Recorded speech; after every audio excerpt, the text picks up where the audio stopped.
Pues bienvenidos mis queridos hermanos, amada iglesia, amigos, seguidores de Cristo, a una nueva transmisión. Pues ya estamos en el mes de julio, 5 de julio del 2020, y bueno, como hemos dicho, ya estamos entrando a la segunda mitad del año, un año difícil, un año diferente. Y bueno, no quiero dejar de pasar este momento para darle gracias a Dios, porque el mes de julio para mi vida es muy importante. Primeramente porque el 1 de julio, pues bueno, cumplí con mi esposa 25 años de casados. Doy gracias a Dios por la vida de ella, porque ha sido mi cómplice, mi compañera de aventuras en estos 25 años, sirviendo a Dios. Y pues bueno, en verdad yo creo que después de aceptar a Cristo, pues como lo he dicho, la decisión más importante que toma un ser humano es saber con quién casarse. Y le doy gracias a Dios porque pues ha sido la decisión que Dios decidió desde hace 25 años, inclusive más de 25 años, que Dios puso a mi esposa Miriam en mi vida. Y pues bueno, desde entonces ha sido una bendición servirle, crecer con ella, inclusive hablando del trabajo en equipo. Pues bueno, como familia Dios nos permite, porque yo soy muy malo para el manejo de las tecnologías, y si no fuera por mi familia, mi esposa pues es la que hace todas las presentaciones. Bueno, no, el fondo es mío, pero el formato, el diseño es de ella, así que si está bonito es por ella, y si está feo es por mí. Y pues bueno, las transmisiones también, gracias a Dios, resultado de este equipo, Dios trajo como fruto 2 bellos hijos, David Aarón y Abigail. Y pues bueno, mi hijo me apoya también con las transmisiones. Y bueno, gracias a Dios por estos 25 años. Y también, bueno, me adelanto, este año y en este mes pues llego a mis 50 años, y le doy gracias a Dios por eso. Pues bueno, quiero comenzar como siempre con una introducción, y no quiero dejar de insistir. Por favor, quiero que en verdad escuchen con actitud correcta. No quiero dejar de insistir en la necesidad de entender que todo lo que estamos viendo está en la Biblia y en la historia, como confirmación de que Dios en verdad lo que hizo fue trasponer a Juan al futuro, de darle la historia de la iglesia y después darnos el privilegio de haberlo regresado al pasado para dejar el testimonio de este libro de Apocalipsis y dejar la confirmación de lo que Dios, como Dios ve la historia, y en especial la historia de la iglesia. Y como confirmación de todo esto, pues bueno, hemos estado estudiando la historia de la iglesia apostólica, la historia de la iglesia perseguida, y ahora estamos viendo la historia de la iglesia que se casó con el mundo. Y sobre todo quiero insistir que es un asunto de guerra espiritual, donde aún personas sinceras han sucumbido ante esta guerra espiritual. Y hoy veremos cómo el Señor a la iglesia de Pérgamo le señala su problema espiritual, siempre llevándonos a la Biblia para entender bien lo que está pasando. Y esto es lo que tenemos que entender, que bueno, la Biblia es la que nos va a dar la pauta para poder saber qué es lo que está pasando. Y bueno, pues en este momento, como siempre, estamos hablando del libro de Apocalipsis, la última revelación. Y bueno, estamos en la iglesia de Pérgamo, como hemos dicho, una iglesia que localmente en el primer siglo pues fue fundada en Asia Menor, que hoy día es el país de Turquía. Y bueno, estamos hablando de Pérgamo, la iglesia que se casó con el mundo, tercera parte. Y desde ahorita quiero decirles que por la naturaleza de esta iglesia, o de este tema de la iglesia de Pérgamo, va a ser la primera de las 7 iglesias que vamos a estudiar, que me va a llevar 4 mensajes, 4 reflexiones, porque en realidad es tan abundante el tema que bueno, 3 no me fueron suficientes. Pero bueno, hoy vamos a estar hablando la tercera reflexión de esta iglesia. Y pues bueno, hemos hablado primeramente de la historia, del ambiente, del clima de esta ciudad. Hemos establecido la iglesia que se fundó aquí. Hemos hablado de lo que necesita, de la historia, cómo esta iglesia, hablando de la era de la iglesia, fue cuando Constantino se dijo ser cristiano y después autoproclamó como el líder de los misterios babilónicos y unió la iglesia con el imperio romano. Y bueno, vino esta tragedia de casarse con el mundo, vimos también la necesidad de esta iglesia, de la persona de Cristo. Hablábamos de la espada aguda de dos filos, que tiene que ver con la palabra de Dios, que es la necesidad profunda que tenía esta iglesia al apartarse de la verdad de Dios. Pero bueno, ahora vamos a hablar de lo que Cristo le condena a esta iglesia. Pero vamos a orar. Bendito Dios Todopoderoso, como siempre estamos agradecidos por la vida, por la salvación, por la oportunidad de poder meditar en tu palabra, aunque lamentablemente seguimos en esta situación del coronavirus y de la pandemia, que en nuestro país no deja de haber contagios. Lamentablemente se siguen rompiendo récord de contagios al día. Y pues bueno, te pido mucho, Dios, que tú nos guardes como hasta ahora, que tengas misericordia de las personas que están en los hospitales, que puedan ellos hallar esperanza en ti, y aquellos que lamentablemente ya han perdido un ser querido, dales tu paz infinita, tu consuelo y sobre todo tu presencia para sobrellevar esta terrible situación de la mejor manera. Padre, pues tú enséñanos como siempre en esta tarde, toma la Biblia y siembra en el corazón. Bendice cada hogar, cada hermano, cada amigo, cada seguidor de Cristo, cada miembro de nuestra iglesia que está ahorita en casa. Pues quita toda distracción y que en verdad puedan ahorita concentrarse en lo que tú quieres hablarnos. Te lo pedimos todo en el nombre precioso de Jesucristo. Amén. Entonces, bueno, vamos a comenzar primeramente leyendo el texto que viene. Ay, de repente me espanta esta presentación. Y bueno, Apocalipsis 2:14. Ya estamos en Apocalipsis 2:14, en los versículos anteriores hablábamos de que Dios le habla a la iglesia de Pérgamo y le dice que necesita entender que Él es el que lleva la espada aguda. Pero ahora en el versículo 14 dice, hablando de Pérgamo, pero tengo unas pocas cosas contra ti, que tienes allí a los que retienen la doctrina de Balaam, que enseñaba a Balac a poner tropiezo ante los hijos de Israel, a comer cosas sacrificadas a los ídolos y a cometer fornicación.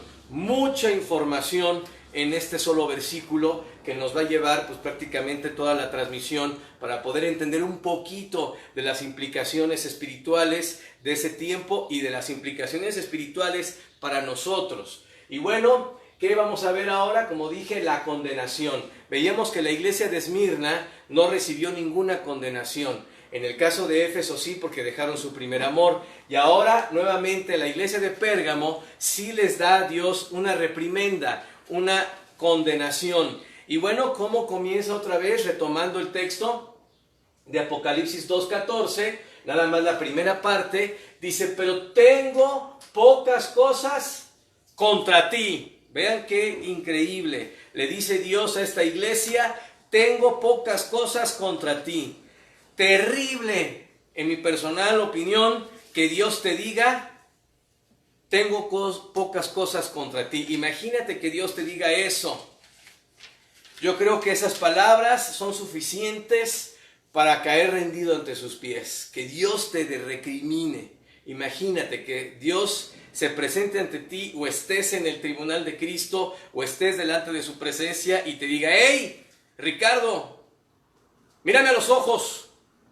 Quiero decirte esto, tengo esto contra ti. Yo creo que te sube el calor, empieza a dolerte el estómago, porque bueno, a nadie nos gusta que nos digan nuestras verdades o nos señalen nuestros errores. Creo que cualquier persona ha vivido en un momento una confrontación, ya sea en el matrimonio o padres e hijos, en el trabajo. Y no es agradable, pero imagínate, cuando estamos hablando de relaciones humanas, estamos hablando de igual a igual, de tú a tú, de dos terrestres. Pero imagínate al Dios del cielo, aquel que los cielos no lo pueden contener, diciéndote así, tengo contra ti. Pienso mucho en aquel siervo de Dios fiel, Job, que tuvo toda una un discurso, un drama emocional, espiritual y físico en esta crisis de salud que le vino. Y en el libro de Job vemos cómo él está todo el tiempo pensando por qué está así, por qué sufro, por qué si yo no hago las cosas mal, me he esforzado por obedecer, por ser fiel. Y al final, ¿qué le dice Dios? Ahora ciñeme como varón tus lomos, yo te preguntaré y tú me contestarás. Y esa es la verdad. Dios es el que tiene la última palabra. Y aquí estamos viendo que esta iglesia tenía que entender que un día iba a rendirle cuentas a Dios de sus acciones. Y bueno, en este caso dice, tengo pocas cosas contra ti. Y bueno, ¿cuáles las cosas que Dios tenía contra esta iglesia? El pasaje continúa diciendo, y dice que tienes allí a los que retienen la doctrina de Balaam. Dios señala muy bien cuál era el problema espiritual de esta iglesia y dice que retenían la doctrina de Balaam. Ahora, Balaam, la historia de este personaje real está muy bien descrita en el Antiguo Testamento. En un momento importante de la historia de la nación de Israel, en su jornada por el desierto, camino a la tierra prometida, esta escena sucedió. O sea, Balaam aparece en la historia y cualquiera que quiera saber lo que pasó en este tiempo de la jornada de Israel entre el monte Sinaí y la entrada a la tierra prometida, simplemente pueden estudiar el libro de Números, capítulo 22 al 24. Estos tres capítulos, el 22, 23 y 24, explican muy bien en el momento histórico la presencia de Balaam. Y ahorita vamos a ver un poquito de eso. Ahora, ¿cuál era el asunto? Lo que Dios está diciendo es que aquí, hablando de Balaam, es que había en Pérgamo aquellos que tenían la doctrina de Balaam. Ahí está el énfasis. Dios señala que esta iglesia había adquirido, había absorbido, había implementado la doctrina de Balaam. Ahora les cuento qué hizo este hombre brevemente, la historia de este personaje del Antiguo Testamento. Repito, cuando el pueblo de Israel ya estaba organizado por sus tribus, cada uno siguiendo sus banderas, porque bueno, sabemos que cuando salieron del éxodo de Egipto, salieron como una turba desordenada, pero ya en el monte Sinaí, Dios estableció orden, dividió las tribus, les puso campamentos, inclusive orden de marcha, banderas, orden de trompetas, es decir, ya salieron como un ejército organizado del monte Sinaí a la frontera con la tierra prometida. Entonces, en esta travesía del desierto se dirigían a la frontera de Canaán, ya cerca de Jericó. Y obviamente en el camino ellos se toparon con muchos enemigos, dentro de ellos el rey de Moab, que estaba precisamente cerca de las fronteras de Jericó. Y cuando llegó ahí la nación de Israel, Balac, el rey de Moab, llamó a Balaam, quien no era un profeta falso, asalariado, quien por dinero prestaba sus servicios. ¿Qué hizo Balac? Llama a Balaam para que Balaam como profeta le maldijera a la nación de Israel. ¿Cuál era el propósito de Balac al llamar a Balaam? Entonces Balac lo llamó, o sea, a Balaam, para maldecir a Israel. O sea, esa era su meta. Vente por favor, Balaam, porque te voy a pagar tú como un profeta, que vayas y me maldigas a este pueblo que viene y que corre riesgo de que nos destruya o nos ataque. Entonces, ahí está el asunto. Este falso profeta, Balaam, obedeció y fue a la presencia de Balac para maldecir a la nación de Israel. Ahora, este falso profeta, escúchame bien, intentó maldecir a Israel 3 veces. Dice la Biblia que se colocó en un monte y desde allí vio a la nación y lo quiso maldecir y no pudo, salieron bendiciones de su boca. Luego después se puso en otro lugar, lo volvió a querer maldecir y no pudo, volvieron a salir bendiciones. Obviamente Dios estaba detrás de esa boca. Y en la tercera ocasión lo mismo. 3 veces intentó maldecir a la nación de Israel y no pudo. Y no pudo por una sencilla razón. Y la Biblia lo dice en la misma historia.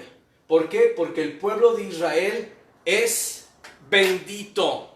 Y bueno, aquí podemos hablar mucho del papel que Dios le ha dado a la nación de Israel hasta nuestros tiempos. Es una nación bendita por Dios. Obviamente cualquiera pensaría en el Holocausto o situaciones que han vivido los judíos en los últimos siglos, pero bueno, esa es otra cosa que ahorita no es el tema. Pero en el tiempo histórico en que la nación de Israel está caminando en el desierto, era el pueblo de Dios, trabajando Dios con ellos para cumplir sus propósitos. Y cuando este hombre quiso maldecir, no pudo, sino salieron puras bendiciones, como la amada iglesia de hoy, que somos todos nosotros que hemos depositado nuestra fe en Jesucristo, en la sangre preciosa de Cristo, que hoy somos el pueblo bendito de Dios. Y aprovecho para decirte que no hay nada que pueda maldecirte porque Dios te ha protegido con su sangre. No hay ningún cristiano que pueda tener miedo a los conjuros o a las maldiciones que le puedan hacer, porque Dios nos tiene como un pueblo bendito. Así que no debemos de estar preocupados por estas situaciones que a veces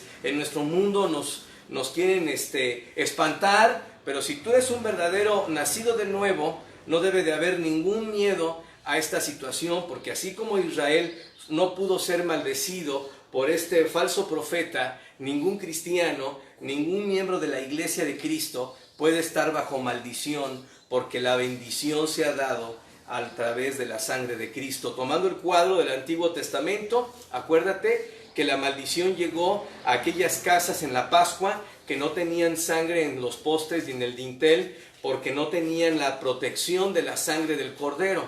Nosotros hemos aceptado al Cordero de Dios que quita el pecado del mundo y nos ha protegido. Así que el ángel de la muerte o cualquier maldición ha sido quitada por la gracia de Dios. Nadie puede maldecirnos. Así que gracias a Dios por eso, y por eso tenemos que tener confianza en el Señor. Y si ahorita estás viviendo una situación complicada, pues bueno, a veces se dice, pues ya vete, ¿verdad?, a hacer una limpia y no sé qué. Pues bueno, como cristianos sabemos que eso es un sarcasmo, porque en realidad si algo estamos viviendo, pues es simplemente porque vivimos en un mundo contaminado por el pecado. Las enfermedades existen, la muerte es real y bueno, los problemas con el ser humano también, así que no tiene nada que ver con la falta de bendición, sino con la realidad de un mundo caído. Ahora, ¿qué pasa? Cuando este hombre, Balaam, no pudo lograr la maldición sobre la nación de Israel, entonces, como él tenía un compromiso con Balac, porque ya le había pagado por su servicio, Balaam le dio a Balac, el falso profeta Balaam, le dijo al rey, bueno, ahora lo que vas a hacer, como no pudimos maldecirlos porque Dios los tiene benditos, le dio un perverso consejo. Y el perverso consejo fue seducir, escúchame bien, seducir a los hijos de Israel a través de las hijas paganas de Moab. Es decir, a través de las relaciones personales de estas mujeres no creyentes en el Dios de Israel, iban a llegar a los hijos de Israel para seducirlos. Y a través de esta seducción, caer en el pecado de fornicación, pero sobre todo en el de idolatría, porque la idea era seducir a estos hombres para llevarlos a adorar a los dioses del pueblo de Moab.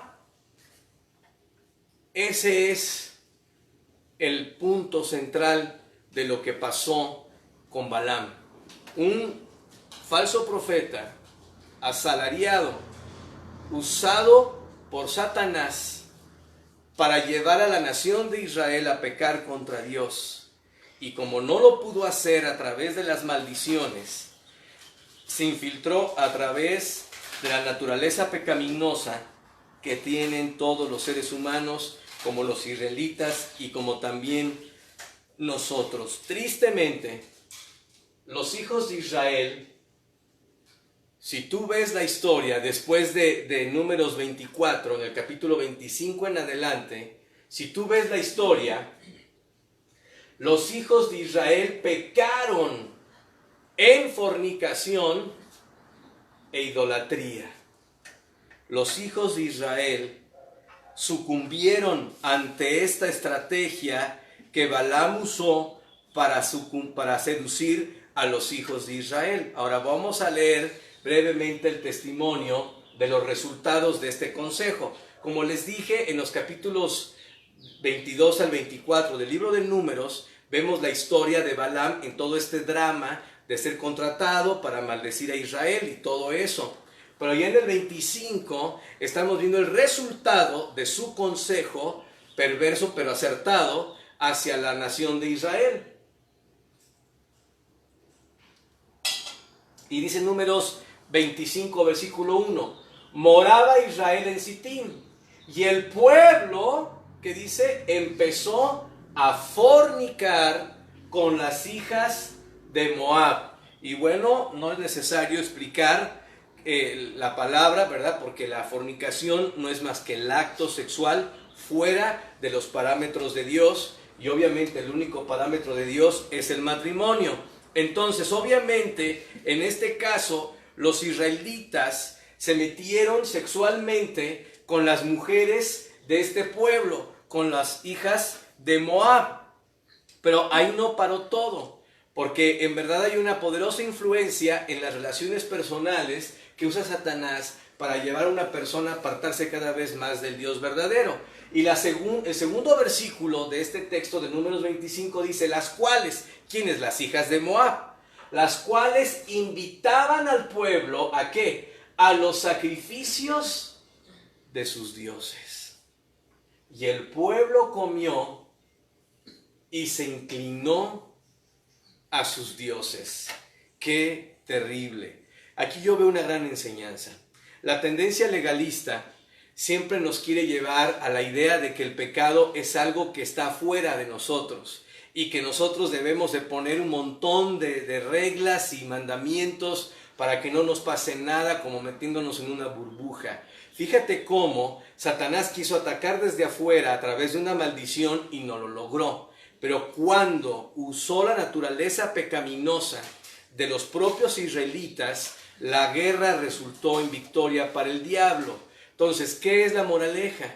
Que antes de estar pensando que el pecado es algo que en verdad está afuera, no, en verdad el pecado está dentro. Y lo único que hace Satanás es usarlo de afuera para atacarnos con los deseos que tenemos en realidad adentro. Y tristemente los israelitas sucumbieron ante su deseo sexual de estas mujeres, pero llegando a esta práctica, llegaron al punto espiritual de apartarse de Dios y llegar a esta increíble situación de adorar a sus propios dioses. Algo triste, algo increíble.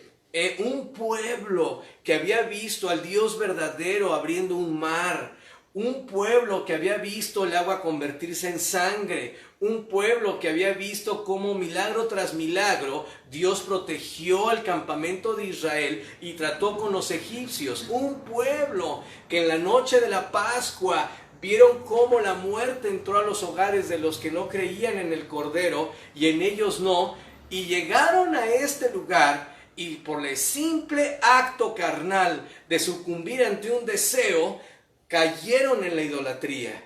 ¡Qué increíble! En verdad creo que nosotros como cristianos a veces estamos jugando al cristianito y no entendemos que Satanás está todos los días observando nuestros deseos para usarlos en nuestra contra y llevarnos a sucumbir ante el pecado, por algo que en verdad nosotros hemos decidido. Vamos a ver algunas aplicaciones espirituales más adelante, ¿verdad? Pero quiero simplemente ahorita hacer reflexión en este punto. Ahora, ¿qué pasó? Balaam, primeramente, quiere maldecir y no pasa nada porque Dios los protegió. Al no tener éxito, da un consejo perverso a Balac, el cual sí resultó. ¿En qué resultó? En fornicación e idolatría. Algo que ya vimos que cita el propio Apocalipsis 2:14. Pero ¿qué pasó históricamente Dios con este pueblo? ¿Qué hizo? Bueno, pues vemos las consecuencias. Porque si ustedes leen los versículos siguientes, los capítulos siguientes, con Dios como disciplina mató a 24,000 de los judíos en ese tiempo. Y dice la Biblia que Dios detuvo la mortandad solo porque un sumo sacerdote tuvo el valor de sacar su espada, meterse, por decirlo así, a la alcoba de uno de estos príncipes, porque los primeros que pecaron con esto fueron los líderes, y mató allí con su espada a la mujer y al hombre. Y dice la Biblia que este acto hizo que Dios detuviera la mortandad. Ahora, para los críticos y detractores de la Biblia, podrían decir, ¡ay, es un Dios salvaje! Pero déjame decirte algo.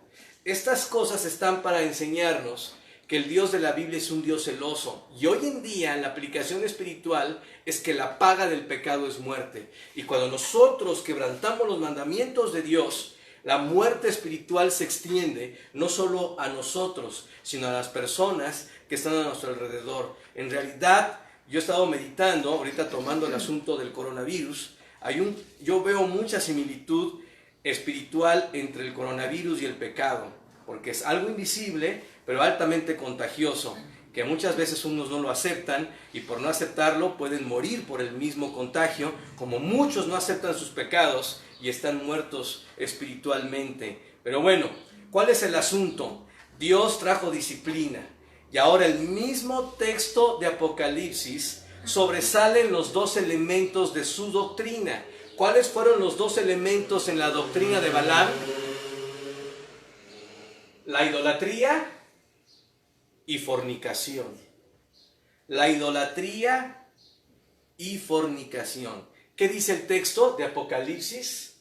Dice que retienes allí la doctrina de Balaam, que invitó a comer de cosas ¿qué? Sacrificadas a los ídolos y cometer fornicación. ¿Te das cuenta cómo Dios retoma las dos acciones que sucedieron en la historia, en el pueblo de Israel, por el mal consejo de Balaam? Y Dios dice, tú, Pérgamo, tú iglesia, que te casaste con el mundo, que necesitas desesperadamente la palabra de Dios, estás comiendo cosas sacrificadas a los ídolos y estás cometiendo fornicación. Terrible lo que Dios está diciéndole a esta iglesia. Ahora, ¿qué podemos aprender de la historia y de la verdad bíblica? Satanás no puede eliminar a los cristianos. Lección 1 del discipulado. Los que hemos aprendido del discipulado, sabemos que la Biblia nos enseña que cuando nosotros aceptamos a Cristo, Satanás nos ha perdido. No puede ya quitarnos la salvación. No hay poder humano ni sobrehumano que pueda quitarnos la salvación, pero sí puede corrompernos. Satanás lo que quiere ahora con el creyente es apartarlo de la santificación, llevarlo a vivir para sí mismo, tomando como prioridad sus propios deseos y motivaciones, apartándose de los propósitos de Dios. Y va a usar lo que sea, va a usar tus prejuicios, va a usar tu trasfondo personal, va a usar tus deseos, va a usar tus malos entendidos, va a usar tus luchas, va a usar tus necesidades. Él va a hacer uso de lo que sea para poder corromperte, porque sabe que te ha perdido. Y en este caso, la iglesia tiene que entender, y la iglesia de Pérgamo tenía que entender, que ahora el asunto era que la corrupción iba a llegar. Ahora, ¿cuál es el problema de la corrupción en un creyente? Primero, no vas a perder la salvación, pero vas a perder la comunión. Segundo, esa santidad que se está perdiendo como cristiano te va a llevar a un apartamiento cada vez mayor de Dios, que te puede llevar a la apostasía. Pero no solo estamos hablando de tu vida, estamos hablando de tu familia, porque si tú eres un fiel cristiano, tu fidelidad va a influir en los demás. Pero si tú eres un cristiano que cada vez duda de las promesas de Dios, es más fácil que tu familia se vaya apartando de las promesas de Dios. Y más cuando hablamos del jefe de familia, como vemos en la vida de Caín, como vemos en la vida de los que, como Acán, que como líderes, ellos fueron responsables de detener con injusticia la verdad para su familia. Así que cuando estamos hablando de esta estrategia de Satanás, pues obviamente él está pensando en destruir nuestra vida y la vida de nuestros seres queridos. Repito, Satanás no puede eliminar a los cristianos, pero sí los puede corromper. Y creo que eso es lo que nos debe preocupar a cada uno de nosotros. ¿Cómo está tu vida, hermano? ¿Cómo está con Dios? No, yo soy cristiano. No, no estoy hablando de eso. Estoy hablando de tu andar. ¿En qué lugar está Dios? Esta semana, ¿cuánto tiempo pasaste en la Biblia? ¿Cuánto tiempo pasaste en oración? ¿En realidad estuviste meditando en lo que Dios quiere de ti? ¿Has pensado cómo puedes seguir siendo influencia para tus seres queridos? ¿Has estado orando por aquellos que están viviendo ahorita la crisis de enfermedad o de falta de trabajo? Son simplemente síntomas o diagnósticos más bien que yo puedo hacerme para meditar muy bien si soy un cristiano que está viviendo como Dios quiere o que cada día se está apartando. Ahora, aquí estamos hablando obviamente de una vida apartada al pecado y corrompiéndose, obviamente, pero claro que nadie comienza apartándose de un día a otro, sino que es un proceso de descuido gradual donde cada vez más vemos la historia de la iglesia. Así fue con la historia de la iglesia. La iglesia empezó bien, terminó dejando el primer amor, vino la persecución, comenzaron los falsos maestros y terminó corrompiéndose. O sea, es un proceso que va dándose por un apartamiento de la verdad y del amor a Dios y su persona de una forma gradual. Y bueno, Satanás ha llegado al punto de corromper, y aquí primeramente lo vemos en la historia, pero obviamente ahora lo estamos viendo en la vida de la iglesia de Pérgamo. Ahora, dice doctrina de Balaam. Este punto es muy importante, porque no dice obras de Balaam, y ahorita vamos a hacer la distinción. Doctrina habla de una postura oficial de práctica. Vamos a decirlo en términos religiosos, es parte de un credo. ¿Sí? Cuando la Biblia habla de doctrina, habla de un credo, de una postura como institución. ¿Sí? Entonces Dios dice aquí, tú ya has absorbido institucionalmente la práctica de la idolatría y la fornicación. Hay algunos textos del Nuevo Testamento que nos arrojan más luz de lo que era este hombre Balaam. Por ejemplo, en 2 de Pedro, capítulo 2, versículo 15, dice lo siguiente hablando de esta guerra espiritual que había y cómo Dios dejó como ejemplo de mala doctrina, espiritualmente hablando, la vida de Balaam. Dice, han dejado el camino recto y se han extraviado siguiendo, ¿qué? El camino de Balaam, hijo de Beor. Y vean cómo lo describe a él. El cual amó el premio de la maldad.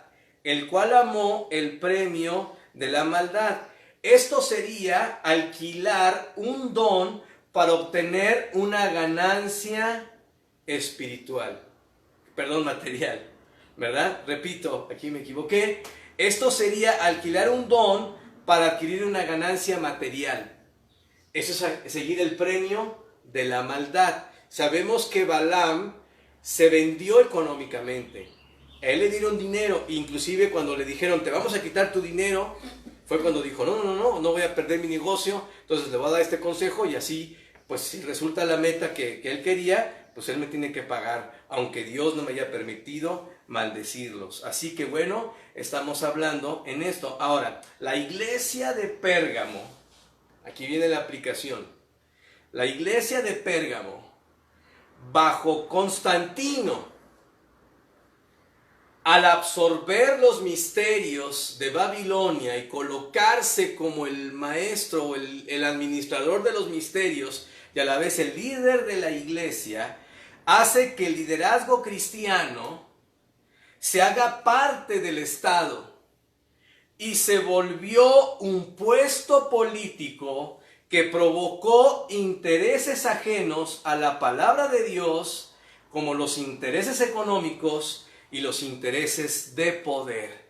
Así que automáticamente, cuando Constantino hizo que los líderes tomaran una posición política y de influencia en el Imperio Romano, automáticamente hizo la doctrina de Balaam en este punto, hablando de liderazgos adquiridos por interés ajenos al don que Dios ha dado.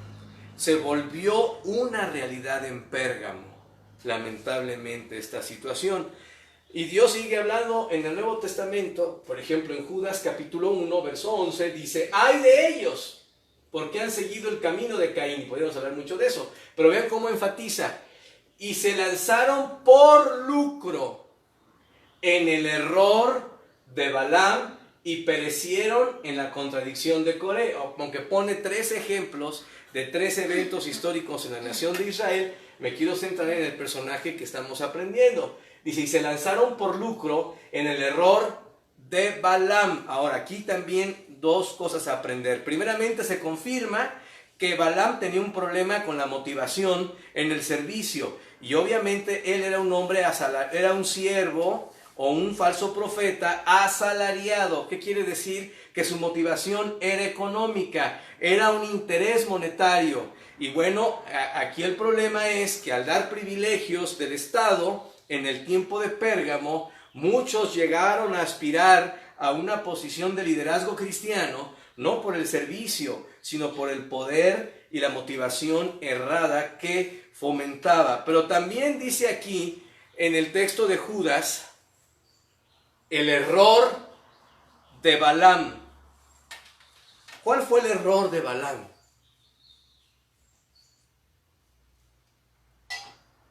No tenemos mucho tiempo para entenderlo, pero si observamos, y les animo a leer los pasajes que dije, números 22 al 24, si observamos la historia de Balaam, como falso profeta, él tenía la falsa idea, fíjate bien, es algo que está muy conectado con las falsas religiones hasta el día de hoy. Él tenía la falsa idea de que los favores de Dios no los podía recibir un pueblo pecador.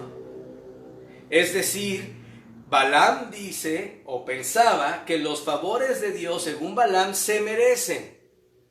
Y sabemos que eso no es cierto. Hemos, por decirlo así, gritado a los 4 vientos que todo lo que Dios nos da es por gracia, sin merecerlo.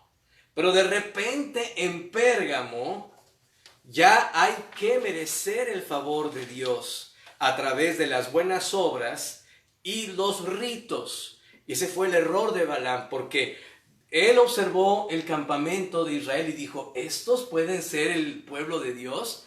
No, yo no creo que merezcan ser el pueblo bendecido, así que los voy a maldecir, y nunca pudo. ¿Pero por qué? Porque él tenía la idea de que las personas tienen que merecerse el favor de Dios. Y no sé si te ha pasado, pero muchos te pueden juzgar como cristiano, y cuando tú les dices que Dios ya te perdonó, pues dicen: ah, caray, si eres de lo peor o eras de lo peor. No se entiende o no entienden que la Biblia habla de la gracia, y la pura gracia te perdona. Sin embargo, repito, en la iglesia de Pérgamo se infiltró el error de Balaam, pensando que los favores de Dios se tienen que merecer, y por eso se infiltró el énfasis en las buenas obras y en los ritos, cosas que la iglesia de Pérgamo, por Constantino, hablando de la historia, absorbió los misterios de Babilonia para poder llevar a cabo estos rituales y buenas obras según sus propias ideas. Pero bueno, vamos a aclarar nuevamente la parte que Dios declara en el libro de Apocalipsis, retomando los elementos que hacían esta doctrina en una doctrina aberrante en contra de Dios. ¿Y cuáles son los dos elementos? Nuevamente volvemos a Apocalipsis capítulo 2, versículo 14, a comer cosas sacrificadas a los ídolos y a cometer fornicación.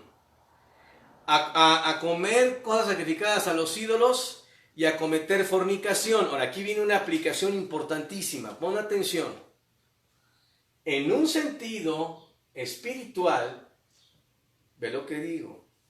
En un sentido espiritual, la idolatría es fornicación, porque es infidelidad al Dios verdadero.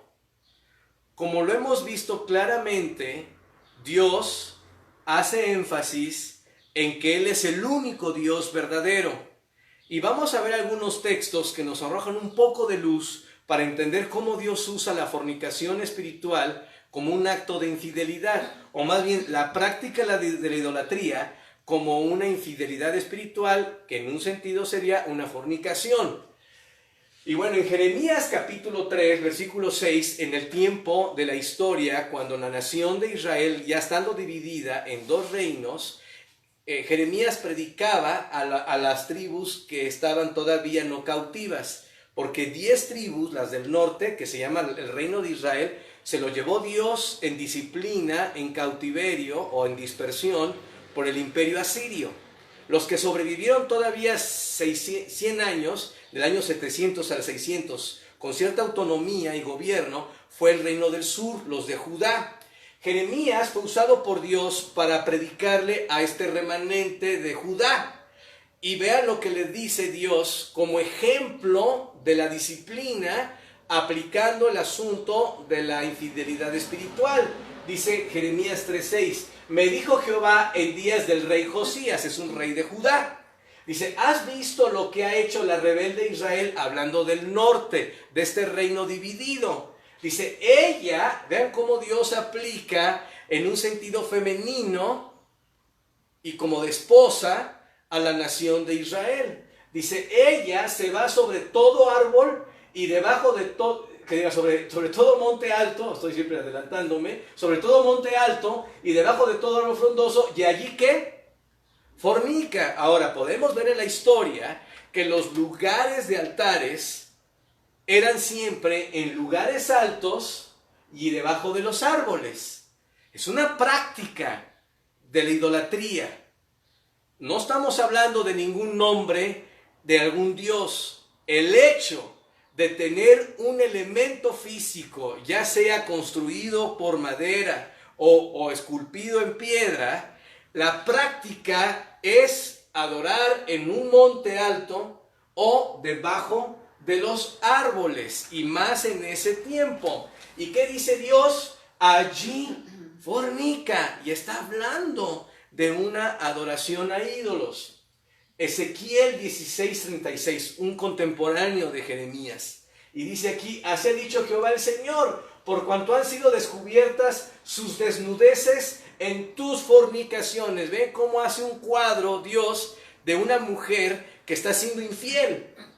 Dice, y tu confusión ha sido manifestada a tus enamorados. Y vean cómo dice, a los ídolos de tus abominaciones. Ahora, vamos a irnos un poquito más lejos. Bueno, aquí primero otra vez dice consistentemente, Oseas 4:12, dice, mi pueblo a su ídolo de madera pregunta, y el leño le responde, porque espíritu de fornicaciones lo hizo errar, y dejaron a su Dios para fornicar. Ve cómo 3 textos de forma consistente conectan la idolatría con la infidelidad espiritual. Pero vamos a ver un texto que para mí es impactante, que lo quiero conectar con el cristianismo. Segundo de Reyes, capítulo 18, versículo 4, es un texto donde el rey Josías teniendo un avivamiento de parte de Dios, empezó a emprender una limpieza de la idolatría en la nación de Israel. Y hay un punto que hizo que para mí es impactante para que entendamos el espíritu detrás de lo que Dios habla de idolatría. Quitó los lugares altos este rey y quebró las imágenes que había y cortó los símbolos de Acera. Acera era la diosa madre en ese tiempo. Dice, e hizo pedazos, fíjate que hizo pedazos, la serpiente de bronce que había hecho Moisés. Ahora, cualquier conocedor de la Biblia, conocedor de la historia, sabe que en el libro de Números, precisamente en el mismo donde viene la historia de Balaam, inclusive son los capítulos anteriores, 21 y 22 de Números, hay una historia muy importante que nos va a dejar un principio que Cristo mismo tomó para entenderle el cuadro de la salvación. Moisés, en su tiempo, cuando hubo murmuración del pueblo, Dios mandó como disciplina serpientes que los mataban a través de sus picaduras venenosas. Moisés clamó a Dios y en este clamor a Dios, Dios le dio la instrucción de que construyera un asta y colocara en ella una serpiente de bronce. Y cualquier judío israelita que fuera picado mortalmente, el único acto que tenía que hacer para ser sanado era alzar sus ojos a esa serpiente levantada.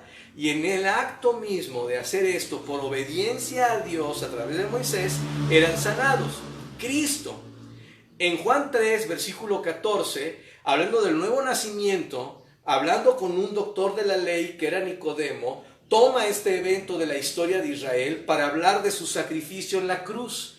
Él dice que Él es esa serpiente levantada en la cruz para que todo aquel que en Él cree no se pierda, mas tenga vida eterna. Ahora, ¿por qué explico esto? Porque el cuadro de la serpiente de bronce era simplemente una figura de la verdad histórica del sacrificio de Cristo para quitar el veneno mortal del pecado en la raza humana con el acto de creer en la obra perfecta de Cristo. Ese es el símbolo. Ahora, vean cómo es el ser humano. Porque esta serpiente era simplemente una figura. Y dice que Moisés hizo esta serpiente, pero dice que le hizo pedazos este rey porque hasta entonces le quemaban incienso los hijos de Israel y la llamó Nehustán. Ahora, ¿cuál es el asunto? La tendencia humana, llámese judíos o llámense mexicanos. La tendencia humana es querer tener algo que palpar para pensar que allí está Dios. Y vemos que aún en una instrucción de un elemento que Dios permitió para representar algo en su tiempo, como fue la sanidad a través de esta serpiente, después se volvió un objeto de idolatría. Hoy en día, nosotros tenemos que entender que aunque nuestro Señor Jesucristo murió en una cruz, la cruz como elemento físico, como esta asta, no tiene absolutamente ningún valor espiritual delante de Dios. Al contrario, se te puede volver un tropiezo.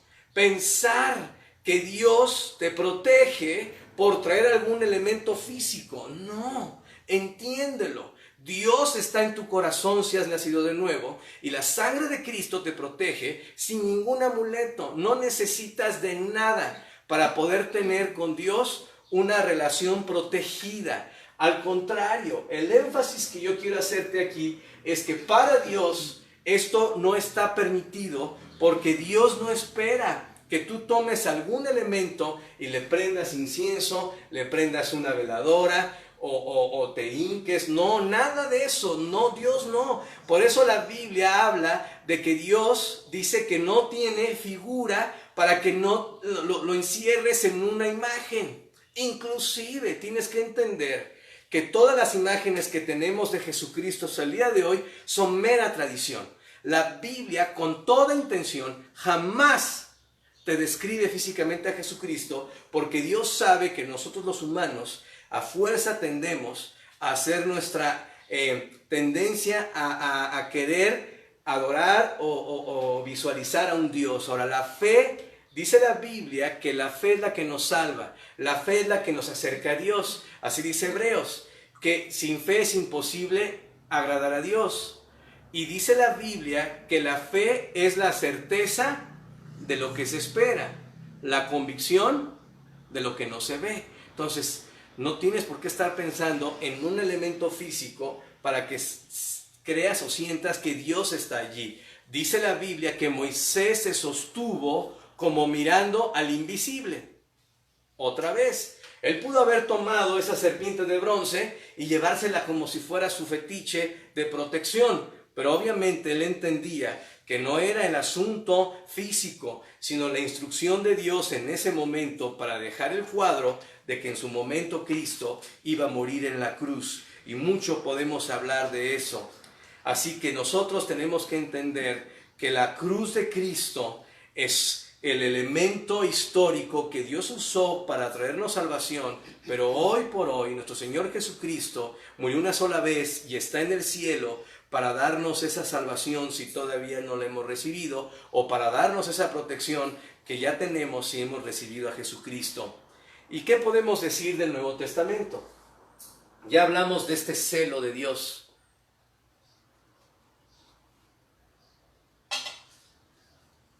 ¿Qué podemos decir del Nuevo Testamento?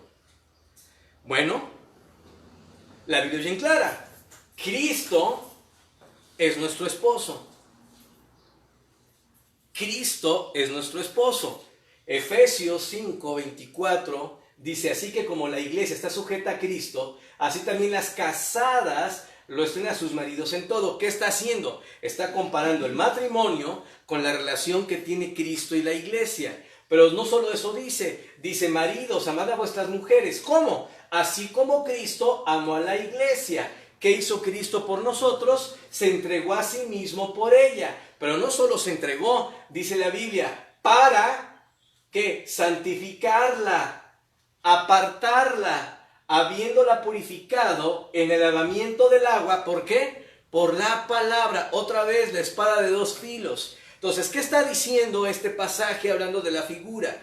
Dice la Biblia que Dios es nuestro esposo, Cristo. Y Cristo, como nuestro esposo, se dio a sí mismo por nosotros con una meta. ¿Cuál? Apartarse a sí mismo una esposa, que es la iglesia. Y dice que la va a purificar a través de ¿qué? La va a limpiar a través de ¿qué? De la Biblia. Por eso esta iglesia tenía necesidad de la espada, porque se estaba apartando y estaba cayendo en los pecados de Balaam, que era la fornicación y la adoración a los ídolos, que en un sentido espiritual, adorar ídolos es infidelidad espiritual, o en un sentido, fornicación. Entonces, aquí el énfasis es entender que la Biblia nos enseña que la iglesia es la esposa de Cristo.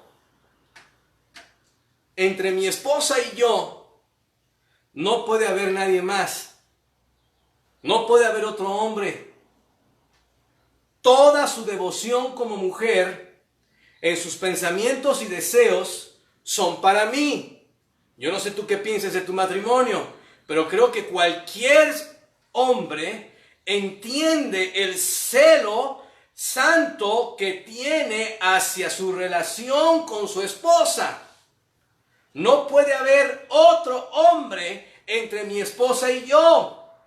¿Qué está diciendo Cristo aquí? Él quiere una iglesia apartada para Él a través de su palabra.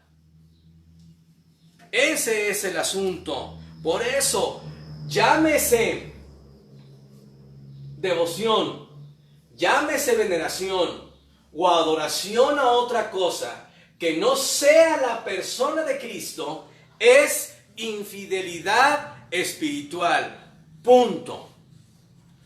No vamos a entrar en asuntos sensibles, porque no es mi intención. Lo que yo quiero es que te quedes con lo que dice la Biblia y que entendamos el celo de Dios en su relación con la iglesia. Lamentablemente, con la unión de la iglesia, el Estado, en el tiempo de Constantino, se metieron actos y ritos de devoción que quebrantaron esto. Se fue apartando la iglesia de su esposo, volviendo al Antiguo Testamento. ¿Qué piensa Dios de la fidelidad espiritual? Yo, Jehová, y este es mi nombre, y a otro, dice Dios, no daré mi gloria, ni mi alabanza a esculturas. Dios es claro, no importa si es Jesús esa imagen o algún seguidor de Cristo, no importa, Dios no dio esa instrucción y Él dice, no, mi gloria no la comparto con nadie. Aún la serpiente de bronce representaba algo que Dios había hecho y dijo, esto es idolatría, quítenlo, quítenlo. Nuevamente, hablando de Gálatas, que corresponde a la iglesia de Pérgamo, en la correlación de las cartas de Pablo, dice aquí Gálatas, capítulo 1, versículo 3, gracia y paz sean a vosotros, de Dios el Padre y de nuestro Señor Jesucristo. A quien sea la gloria, siempre me falta una letra, a quien sea la gloria. Ahora, ¿quién es el que merece la gloria? El contexto de quién está hablando. De Jesucristo. Y dice, a quien sea la gloria por los siglos de los siglos. Amén. ¿Qué dice Isaías? No comparto mi gloria con nadie. Y de repente dice aquí que la gloria es para Cristo. La gloria es para Él. Y luego explica, ¿verdad? Bueno, a Cristo se debe toda gloria. A Cristo se debe toda gloria. Aquí es claro a quién se debe toda gloria, estableciendo el celo de Dios y confirmando, escúchame bien, la deidad de Cristo. Siendo Cristo el mismo Jehová. Porque entonces Isaías 42:8 y Gálatas 1:3 y 4 se contradirían. Como por un lado dice Dios en el Antiguo Testamento que con nadie comparte su gloria. Y de repente Pablo dice, a Cristo sea toda la gloria. La única implicación es entender que Cristo es Jehová. Si no, entonces sería idolatría, sería una abominación, una herejía, un daño irreparable en nuestra relación con el Dios de la Biblia. Pero obviamente, al contrario, está confirmando que la relación entre el Padre y el Hijo es que son Dios y los dos comparten la gloria. Así que podemos decir que en el celo del esposo, Dios quiere que su iglesia amada no tenga otra devoción, otra entrega, otro tiempo más que a Él. No se trata de que si no tiene algo, es algo inocentón, que no tiene nada de malo. No, se trata del celo de Dios. Y yo como esposo, no quiero que mi esposa tenga otro hombre y que no, pues es que es mi amigo y que pues yo con él tengo mis confidencias y él me entiende. Pues ¿qué está pasando? ¿Verdad? No puede suceder eso. Entonces, ¿por qué de repente con nuestra relación con Dios podemos estar buscando otros cuando Dios está con sus brazos abiertos queriéndonos ser nuestro mejor amigo, el esposo? Él dio todo por nosotros. ¿Por qué buscamos otros cuando Cristo tiene todo para darnos? Así de claro debe de quedar en tu corazón. No puede haber otro. Y podríamos, repito, hablar mucho, pero bueno, como siempre, el tiempo es nuestro enemigo. Y vamos a ir rápidamente a la segunda condena. No vamos a tardar tanto como en la primera, obviamente. Y dice aquí, dice, y también tienes a los que retienen la doctrina de los nicolaítas, la que yo aborrezco. En dos pasajes ya que hemos estudiado en la iglesia de Éfeso y ahora en la iglesia de Pérgamo, Dios menciona a los nicolaítas y enfatiza que Él aborrece. Pero hay una gran diferencia, porque mientras que en la iglesia de Éfeso, bueno, aquí habla, de verdad, dice, vamos a ver qué dice, y dice las obras de los nicolaítas. Ahora, cada palabra en la Biblia es importante. ¿Qué dice Apocalipsis 2:15? doctrina de los Nicolaitas. ¿Sí? ¿Qué dice en Efesios 2:6? Obras de los Nicolaitas. ¿Cuál es la diferencia? Ya en Pérgamo, las obras de los Nicolaitas se volvió doctrina.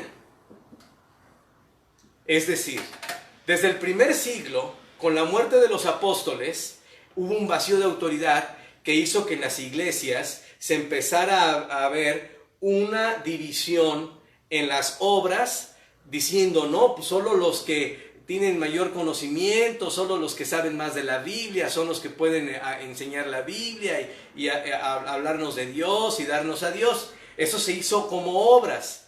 Después en la iglesia de Esmirna vimos cómo creció esta ideología al punto tal que se hizo la sinagoga de Satanás, que dio como resultado la Universidad de Alejandría, un centro de teólogos estudiosos de Dios, en donde la mayoría no eran ni nacidos de nuevo. Bueno, pues todo este escenario hizo que cuando Constantino hiciera oficial el cristianismo, la doctrina nicolaíta se implementara. Ya no eran obras, ya era una postura de credo, como he dicho. Entonces, ya a partir de la iglesia de Pérgamo, fue parte del credo separar a los laicos de los líderes. Y se empezó inclusive a hacer una distinción entre los cristianos comunes y los líderes que morían, llamándolos santos. Cuando en la Biblia, santo significa apartado. Y todas las cartas de Pablo, sin excepción, dicen santo a todo cristiano que ha nacido de nuevo. Pero de repente, en la doctrina de Balaam, en la doctrina de Pérgamo, vemos que las obras empezaban a tener un énfasis sobre la gracia, haciendo entonces una línea de separación entre ciertas personas que se consideraban más acercadas a Dios, haciéndolos santos en un concepto que no tiene nada que ver con la palabra de Dios. Así que la Biblia claramente dice, en el tiempo de Pérgamo, lo que en Éfeso eran obras, ahora se ha vuelto un credo, una doctrina. Los líderes son los únicos que pueden leer la Biblia, los únicos que pueden enseñar la Biblia, y después, lamentablemente, llegar a decir que podían hasta perdonar pecados. Así se estableció en la historia del cristianismo una línea de separación entre el pueblo y los líderes, controlando así el acceso a Dios solo a través de los líderes religiosos.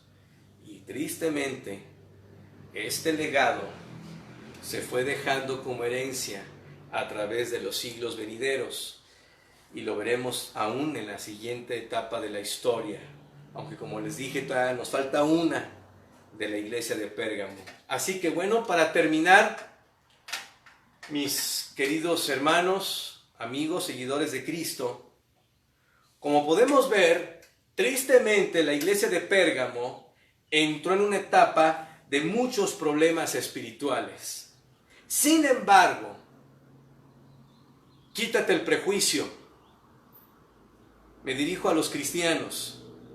Y antes de criticar lo que pasó en la historia, tú y yo corremos el mismo peligro que ellos, cometiendo idolatría, infidelidad espiritual, si no nos aferramos a las promesas de Dios, sometiéndonos a Él, porque no solo cosas físicas como los muñecos o instrumentos de madera o esculpidos, sino el corazón puede ser idólatra por no poner a Dios en primer lugar y poniendo otras cosas que nuestro amado esposo. Puede ser el dinero, el trabajo u otras personas. Muchos cristianos son idólatras porque ponen en primer lugar otras cosas que su relación con Dios. Pueden ser muy cristianos con la Biblia, pueden juzgar a los que dicen ser idólatras cuando en su corazón no ponen en primer lugar a Dios. Inclusive hay muchos cristianos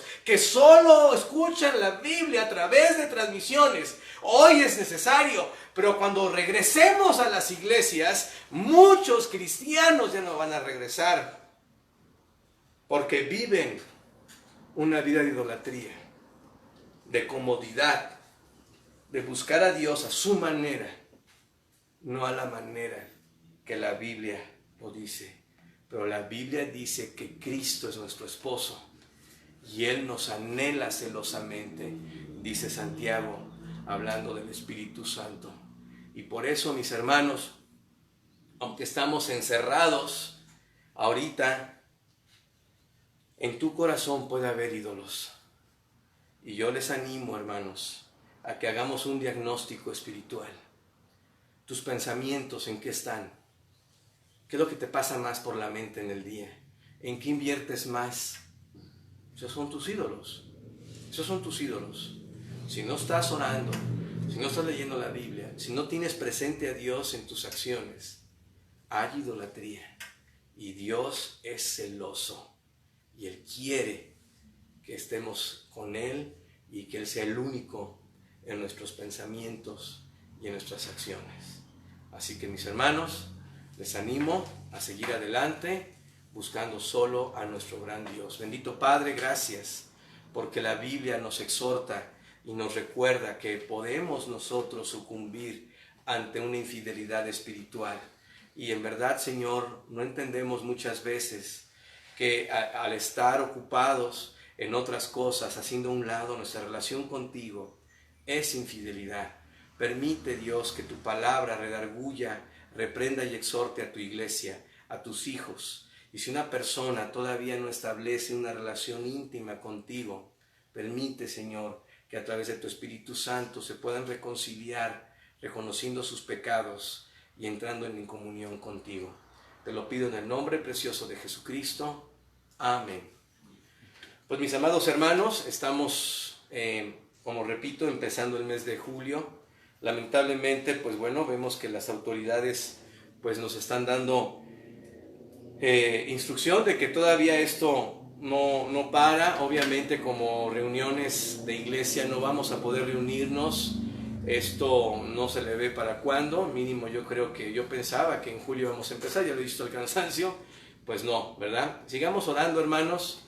Sigamos al pendiente también de la comunicación y hablando de nuestras prioridades, pues no dejemos de reunirnos en los grupos pequeños que se están llevando a cabo a través de los medios de internet, en el WhatsApp, en Zoom y bueno, en la oración en Facebook. Creo que todo eso habla también de las prioridades y bueno, yo les animo a estar siempre al pendiente. Tenemos que estar orando mucho por esta situación y pues seguir también pendientes de cómo Dios nos puede usar. Pues que Dios me los bendiga grandemente, hermanos, y pues nos vemos Dios mediante en la próxima transmisión.